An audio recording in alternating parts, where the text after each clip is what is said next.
নমস্কার আমার প্রিয় বন্ধুরা, ওয়েলকাম টু মৈত্রেয়ী ব্লগ। আজকে আমি তোমাদের কাছে নিয়ে এসেছি ডিমের দো পেঁয়াজা। এই ডিমের দো পেঁয়াজা অতি সহজে আমি কিভাবে তৈরি করছি তোমরা নিশ্চয়ই ভিডিওটা প্রথম থেকে শেষ অবধি দেখতে থাকো। ভিডিওটা ভালো লাগলে নিশ্চয়ই তোমরা একটা সাবস্ক্রাইব করতে ভুলবে না। পাশে যে বেল আইকন বা বেল বাটন আছে তোমরা নিশ্চয়ই প্রেস করলে আমার অন্যান্য রেসিপিগুলো দেখতে পেয়ে যাবে। এই দো পেঁয়াজা খেতে গেলে কিন্তু গরম গরম ভাতের সঙ্গে ভীষণ ভালো লাগে। শুরু করছি আজকে ডিমের দো পেঁয়াজা। এখানে আমি 4টে ডিম নিয়ে নিয়েছি, একটা পাত্রে জল বসিয়ে দিয়েছি। এরপরে ডিমগুলোকে আস্তে আস্তে ছেড়ে দিচ্ছি, জাস্ট অল্প করে লবণ দিয়ে দিচ্ছি। ডিমগুলোকে সেদ্ধ করে নিচ্ছি। এখন দেখো ডিমগুলো ফুটে উঠেছে, এরপরে ডিমগুলো সেদ্ধ হয়ে গেছে, জলটা অনেকটাই কমে গেছে। এগুলোকে নামিয়ে রাখছি, এরপরে খোসা ছাড়িয়ে নেব। এখানে ডিমগুলো সেদ্ধ হয়ে গেছে, ডিমগুলো সেদ্ধ করে ডিমগুলো ছাড়িয়ে রেখেছি। ডিমের দো পেঁয়াজের জন্য আমি এখানে পেঁয়াজ নিয়েছি। পেঁয়াজগুলোকে দেখো এভাবে কাটতে হবে, কেটে নিয়ে এই পেঁয়াজের পাপড়িগুলোকে আলাদা আলাদা করে রাখতে হবে। এই যে এভাবে সবগুলো ছাড়িয়ে নিতে হবে।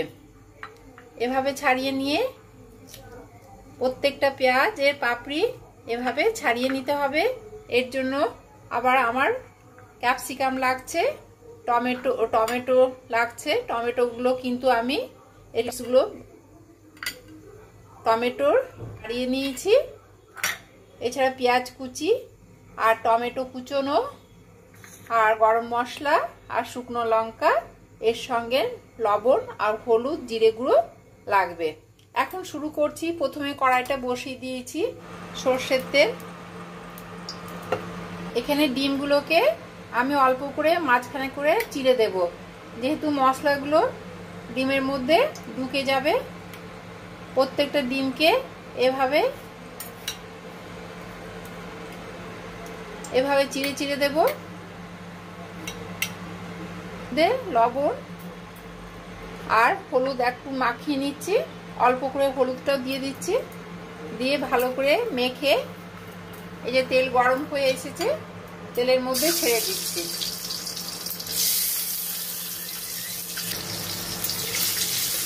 উলট পালট করে ভেজে নিচ্ছি অল্প করে। ডিমগুলো ভাজা হয়ে গেছে, উঠিয়ে রাখি। পেঁয়াজের পাপড়িগুলো খুলে নিয়েছি।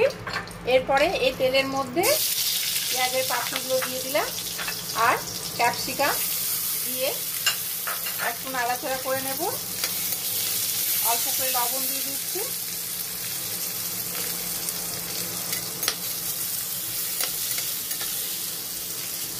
জাস্ট অল্প করে হলুদের গুঁড়ো দিয়ে দিলাম।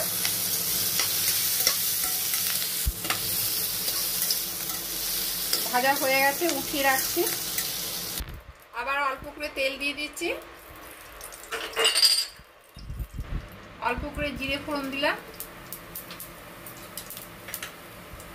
দুটো শুকনো লঙ্কা, গোটা গরম মশলা, দারচিনি, লবঙ্গ, এলাচ দিয়ে ভালো করে মশলাটা ভেজে নিচ্ছি। তেলে বুঝবো যে আমার মশলা হয়ে গেছে বা ভাজা হয়ে গেছে। এরপরে পেঁয়াজ কুচনো দিয়ে দিলাম, অল্প করে লবণ দিয়ে দিচ্ছি পেঁয়াজের মধ্যে। লবণ দিলে কিন্তু নরম হয়ে যাবে পেঁয়াজ। দিয়ে ভালো করে একটু কষে নিচ্ছি পেঁয়াজটা। এরপর টমেটো কুচনো দিয়ে দিচ্ছি, দিয়ে ভালো করে একটু নাড়াচাড়া করবো নরম হওয়া পর্যন্ত। রসুন পেস্ট দিয়ে দিলাম, 1 চামচ রসুন পেস্ট দিলাম, 1 চামচ আদা পেস্ট দিলাম। রসুন পেস্টটা আগে দিয়েছিলাম। এরপরে লঙ্কার গুঁড়ো 1 চামচ দিয়ে দিলাম। দিয়ে এর মধ্যে অল্প করে জল দিয়ে দেব, মশলাটা যাতে না লেগে যায় বা পুড়ে না যায়। জল দিয়ে ভালো করে আবার মশলা কষতে থাকবো। অল্প করে লবণ দিয়ে দিচ্ছি, জাস্ট অল্প, যেহেতু ডিমের মধ্যেও লবণ দিয়েছিলাম, পেঁয়াজের মধ্যেও লবণ দিয়েছিলাম, তাই লবণটা অল্প করে দিলাম।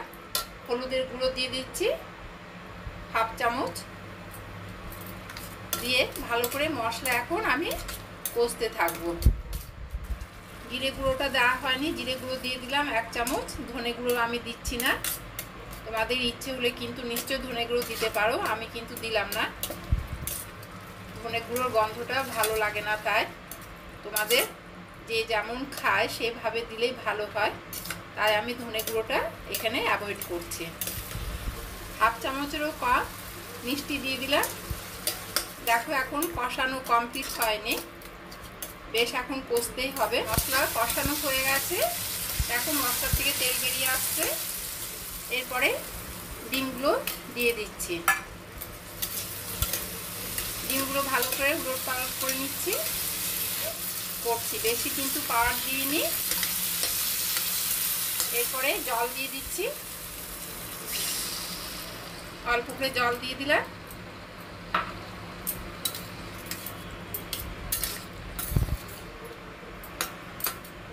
দিয়ে এখানে ক্যাপসিকাম, পেঁয়াজ দিয়ে দিলাম।